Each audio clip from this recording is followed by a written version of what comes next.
Halo lagi, selamat datang kembali di obrolan mendalam kita nih. Halo, senang bisa kembali. Hari ini kita mau coba bedah bareng soal kekuasaan para pemimpin di negara demokrasi. Sering banget kan kita dengar istilah pemimpin kuat gitu ya. Iya, sering banget itu jadi jargon. Nah, kita mau lihat nih, apa iya sih mereka sekuat itu? Kita bakal pakai ide-ide utama dari bab 2 buku The Myth of the Strong Leader sebagai panduan kita. Oke, sumber yang menarik. Pertanyaan besarnya gini, seberapa besar sih sebenarnya kekuasaan seorang presiden atau perdana menteri? Terus, bener nggak sih kita sebagai pemilih gitu lebih fokus ke orangnya ketimbang partainya atau program kerjanya? Pertanyaan bagus tuh. Sering jadi perdebatan kan? Iya kan? Lalu dari mana sih sebenarnya datangnya kekuatan mereka itu? Dan gimana gaya memimpin yang beda-beda itu ngaruhnya ke jalannya pemerintahan? Wah, banyak lapisannya ini ya. Betul.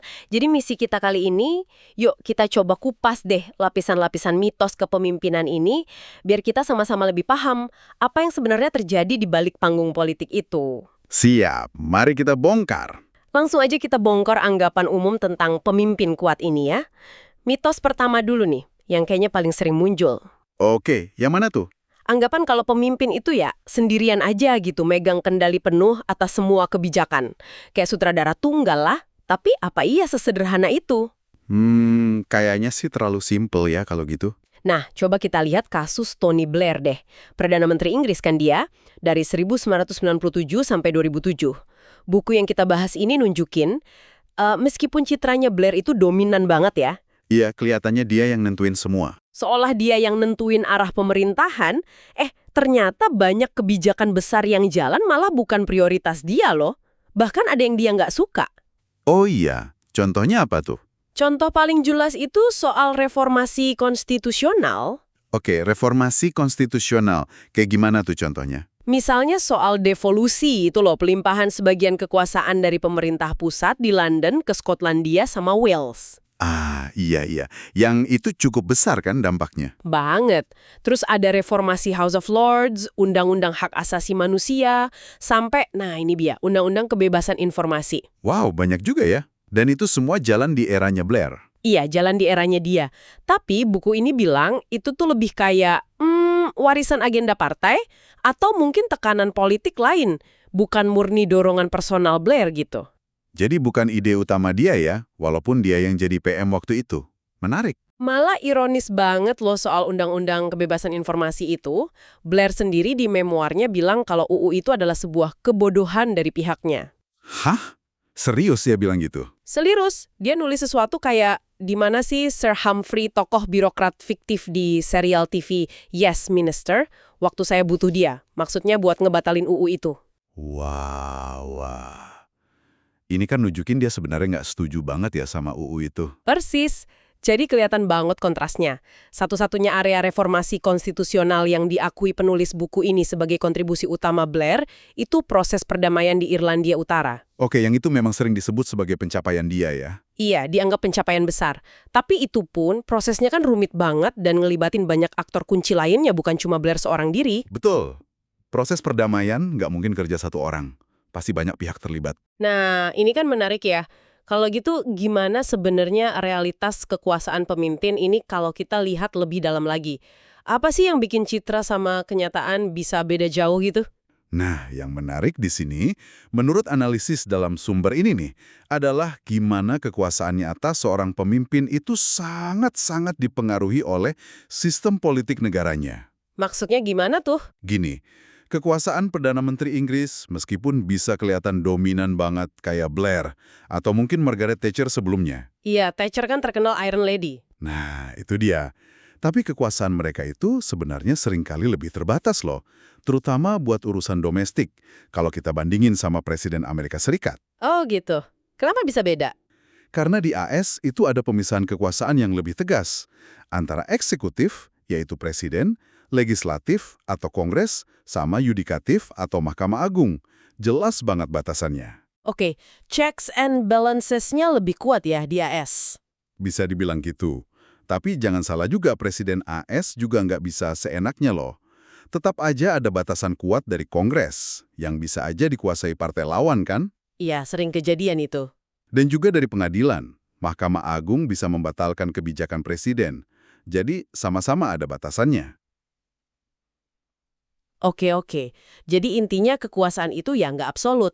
Bahkan buat mereka yang kelihatannya paling megang kendali sekalipun ya, selalu ada batasan institusionalnya.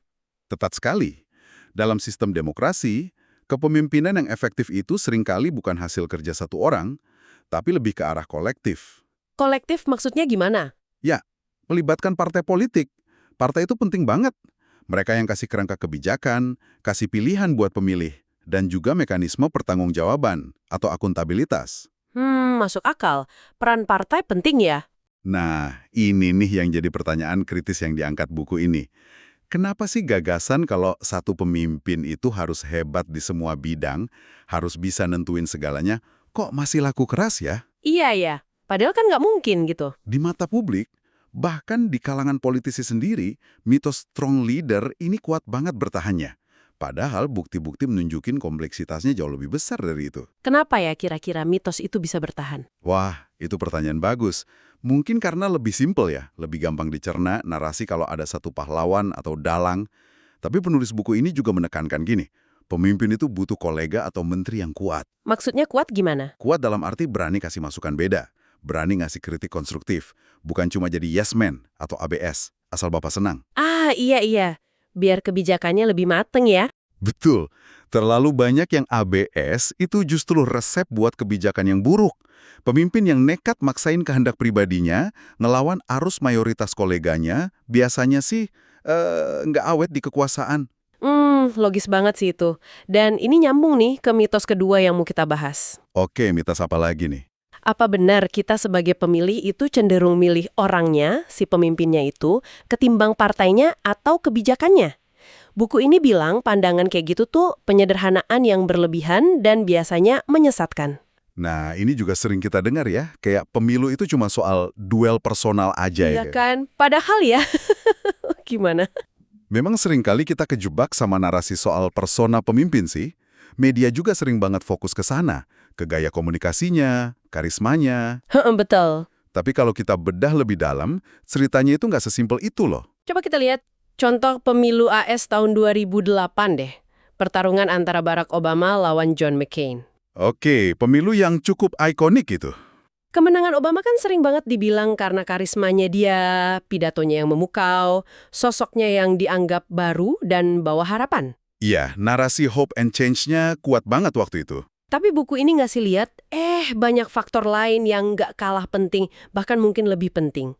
Pertama, presiden sebelumnya, George W. Bush, lagi nggak populer banget. Wah, iya.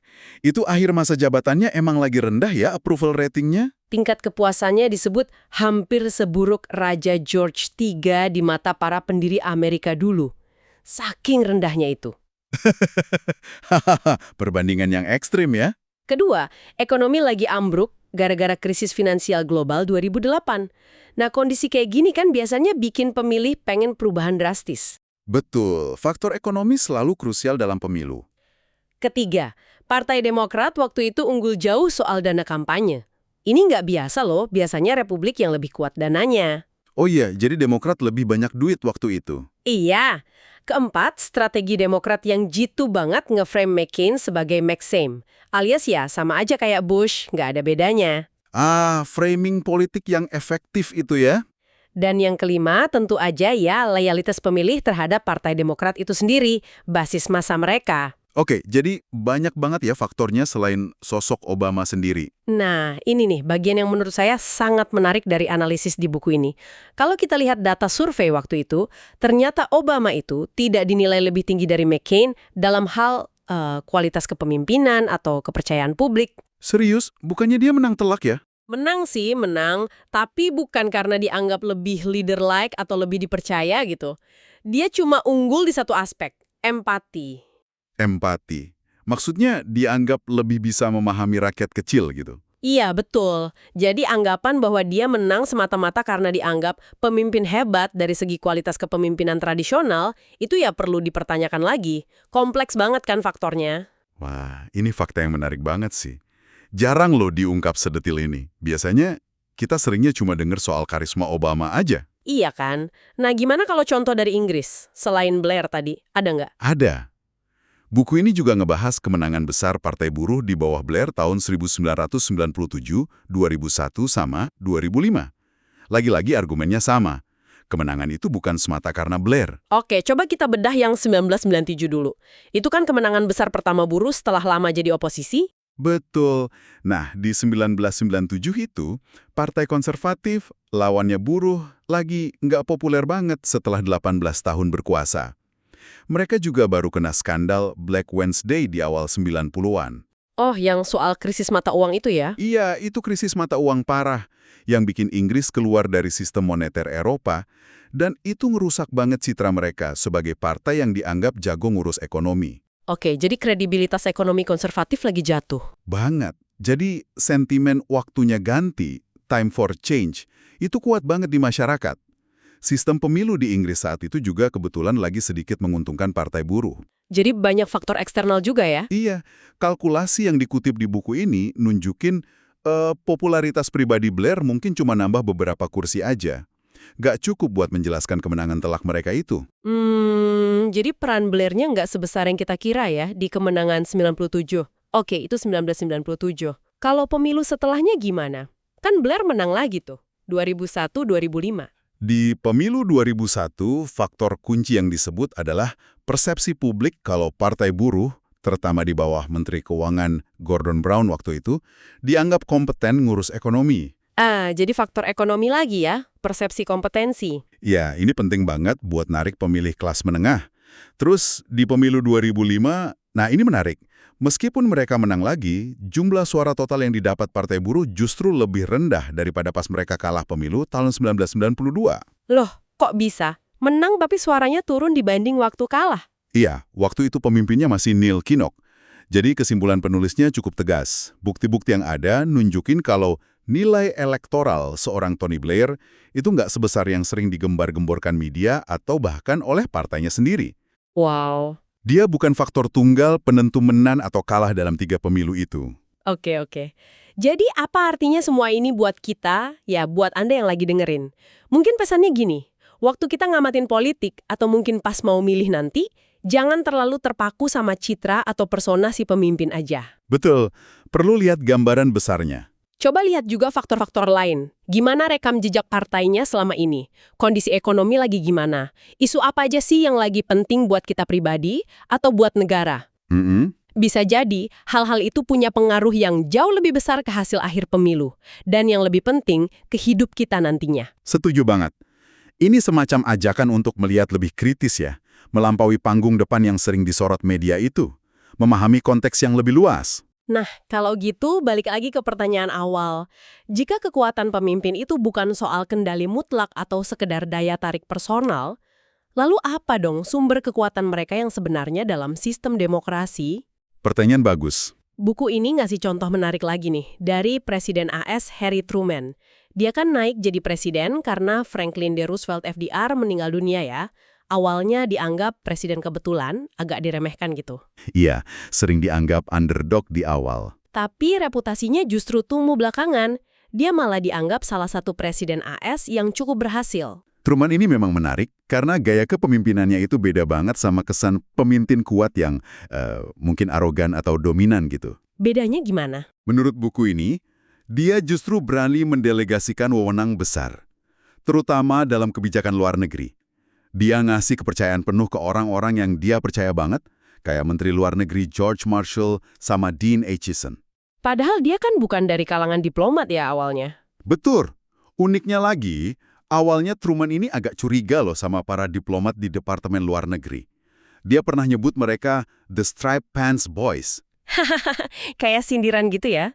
Iya, semacam sindiran buat diplomat karir yang dianggapnya terlalu elitis dan nggak paham rakyat Amerika biasa. Tapi begitu dia yakin sama orangnya, dia bisa ngasih kepercayaan besar. Wah, itu beda ya sama katakanlah Margaret Thatcher yang menurut buku ini kayaknya terus-terusan nggak percaya sama Kementerian Luar Negerinya sendiri. Beda banget pendekatannya. Tapi di sisi lain, Truman juga bisa keras banget kalau udah menyangkut prinsip. Dia nggak ragu mecat Menteri Perdagangan Henry Wallace.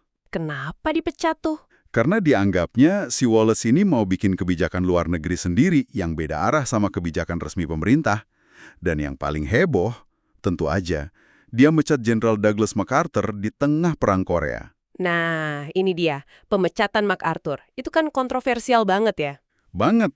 Gila banget dampaknya waktu itu. Buku ini nyatet ada sekitar 80.000 surat sama telegram yang membanjiri Gedung Putih. Mayoritas ngebelain MacArthur. 80.000, banyak banget. Iya, polling Gallup nunjukin 69% publik Amerika pro MacArthur. Di Senat, Truman diserang habis-habisan sama tokoh kayak Joseph McCarthy sama Richard Nixon. Wah, nama-nama besar tuh. McCarthy malah bilang Truman pasti lagi mabuk brandy waktu mecat MacArthur, dan si brengsek itu harus dimakzulkan. Coba Anda bayangin tekanannya. Gila, itu tekanan politik dan publik yang luar biasa ya. Didukung publik, didukung tokoh politik, tapi tetap dipecat. Tapi Truman tetap pada keputusannya. Kenapa? Karena dia anggap MacArthur melakukan insubordinasi terang-terangan yang membahayakan prinsip kontrol sipil atas militer. Ini prinsip penting banget buat dia. Ini nunjukin sisi lain dari kekuatan seorang pemimpin ya. Bukan cuma soal populer atau nggak populer, tapi soal keteguhan prinsip. Persis. Secara konstitusi, Presiden AS memang punya kekuasaan formal yang besar. Bisa milih dan ganti menteri, nunjuk petinggi militer, nentuin arah kebijakan luar negeri. Itu jelas. Iya, kekuasaan formalnya besar. Tapi, Truman sendiri punya pandangan yang menarik soal ini. Dia bilang, kekuatan utama seorang presiden itu adalah the power to persuade. Kekuatan untuk membujuk, untuk meyakinkan. Power to persuade, jadi bukan power to command ya? Bukan cuma itu. Ini inti dari kepemimpinan di sistem demokrasi presidensial kayak AS, di mana presiden itu harus bisa merayu Kongres, birokrasi, publik, bahkan sekutu internasional. Nggak bisa main perintah aja, harus bisa meyakinkan. Contoh bagus dari gaya Truman yang nggak egois itu kan soal Marshall Plan ya. Program bantuan raksasa buat Eropa pasca Perang Dunia Kedua itu. Iya, Marshall Plan. Kenapa memangnya? Itu kan dinamain pakai nama Menteri Luar Negerinya, George Marshall, bukan Truman Plan. Ini kan nunjukin dia nggak haus pengakuan pribadi dan sangat menghargai kerja tim. Betul sekali. Contoh yang bagus banget itu. Dan ini juga menyoroti betapa pentingnya institusi dan sistem politik itu sendiri.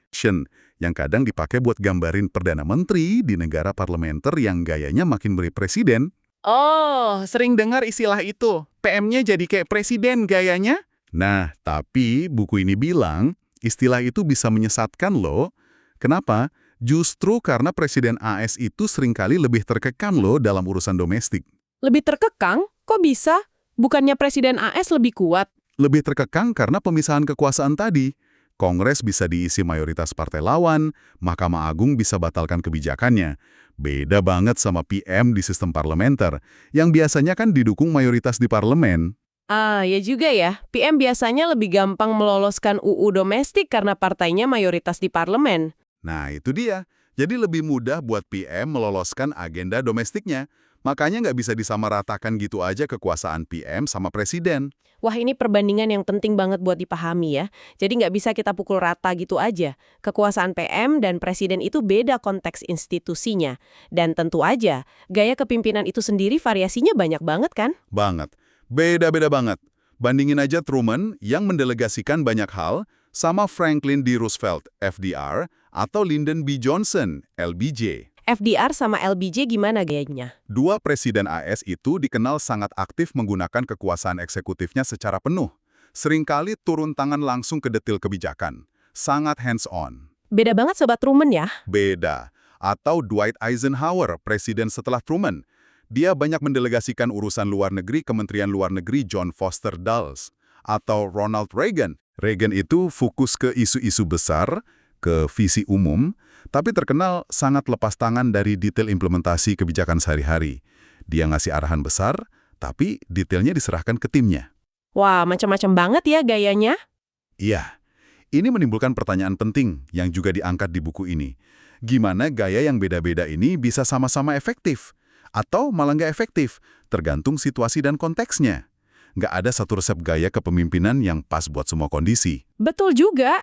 Konteksnya penting banget ya. Nah, perbedaan gaya ini seperti yang disinggung tadi juga punya konsekuensi yang beda kan? Coba kita bandingin lagi deh pemimpin yang gayanya sangat dominan. Kayak siapa contohnya? Kayak Margaret Thatcher sama Tony Blair tadi, kita bandingin sama sosok seperti Clement Attlee, Perdana Menteri Inggris dari 1945 sampai 1951. Attlee ya? Gimana perbandingannya? Thatcher kan berhasil baut mengubah arah debat politik di Inggris secara fundamental. Nggak bisa dipungkiri itu. Tapi gaya kepemimpinannya yang oleh penulis buku ini disebut cenderung egois. Maksudnya gimana egois? Ya, kurang mau dengar pendapat lain, maunya menang sendiri gitu. Akhirnya, gaya itu bikin dia dijatuhkan oleh kabinetnya sendiri loh, bukan sama pemilih. Dia kehabisan sekutu di partainya. Ah iya, itu kejatuhan Thatcher yang cukup dramatis ya. Dari dalam. Nah, pola yang mirip, menurut buku ini, kelihatan juga pada Blair. Dia juga pengen kontrol yang kuat, terutama di periode kedua dan ketiganya. Jadi makin sentralistik gitu ya? Iya, tapi ironisnya, warisan kebijakan dia yang paling awet justru di bidang reformasi konstitusional, yang awalnya bukan prioritas utama dia. Dan sama kayak Thatcher, gaya kepemimpinannya yang makin sentralistik, itu akhirnya bikin banyak kolega seniornya merasa terpinggirkan. Hubungan jadi renggang. Jadi ada harga yang harus dibayar ya dari gaya yang terlalu dominan itu. Kelihatannya gitu. Nah, kontrasnya ada di Clement Attlee. Sumber ini ngegambarin Attlee itu sosok yang sangat-sangat beda. Bedanya gimana, Attlee? Dia pendiam, bicaranya irit banget, katanya dia nggak bakal pakai satu kata kalau nggak ada kata yang diperlukan, tapi justru sangat efektif. Wah, pemimpin yang irit kata tapi efektif, menarik. Dia memimpin pemerintahan Partai Buruh pasca Perang Dunia Kedua yang dianggap salah satu yang paling transformatif dalam sejarah Inggris. Dia yang bangun fondasi negara kesejahteraan modern. National Health Service, NHS, itu lahir di eranya dia. Wow, itu pencapaian besar banget. Apa kuncinya, Attlee?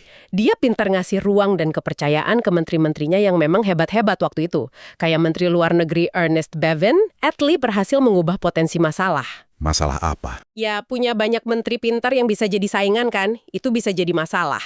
Tapi dia ubah itu jadi kekuatan. Jadi tim yang solid dan bekerja bareng. Jadi kuncinya di manajemen tim dan delegasi ya? Kelihatannya begitu. Dia bahkan nggak segan loh ngeritik Winston Churchill. Padahal Churchill itu bosnya waktu dia jadi wakil PM di kabinet perang. Ngeritik Churchill soal apa? Soal cara Churchill mimpin rapat yang dianggap Attlee kurang efisien. Dia berani ngomong langsung. Wah, berani juga ya. Padahal Churchill kan tokoh besar banget. Nah, kalau kita tarik benang merahnya nih, analisis dalam buku ini nunjukin ada pola yang berulang. Pola apa tuh? Pemimpin-pemimpin yang terlalu dominan, yang remehin atau bahkan nyingkirin kolega-kolega kuatnya, contohnya disebut dari era Lloyd George, Neville Chamberlain, sampai yaitu tadi Thatcher dan Blair, ujung-ujungnya seringkali harus membayar mahal. Mereka disingkirkan atau kehilangan kekuasaan bukan karena kalah pemilu, tapi karena kehilangan dukungan dari dalam partainya sendiri.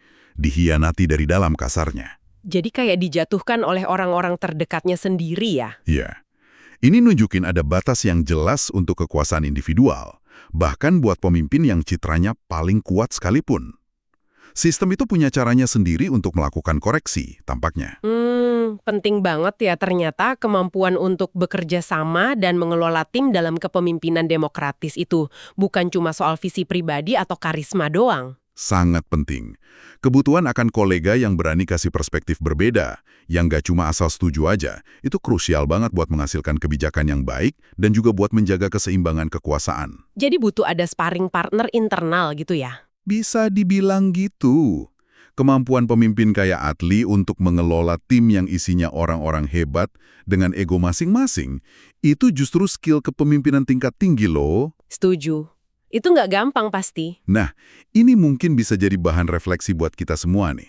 Buat Anda juga yang lagi dengerin, jangan-jangan Jangan-jangan apa? gaya kepemimpinan yang lebih tenang, lebih kolaboratif, kayak Attlee atau Truman tadi, jadi kurang menjual atau kurang dihargai ya di era politik modern yang hingar-bingar ini? Maksudnya karena media lebih suka yang dramatis gitu? Mungkin.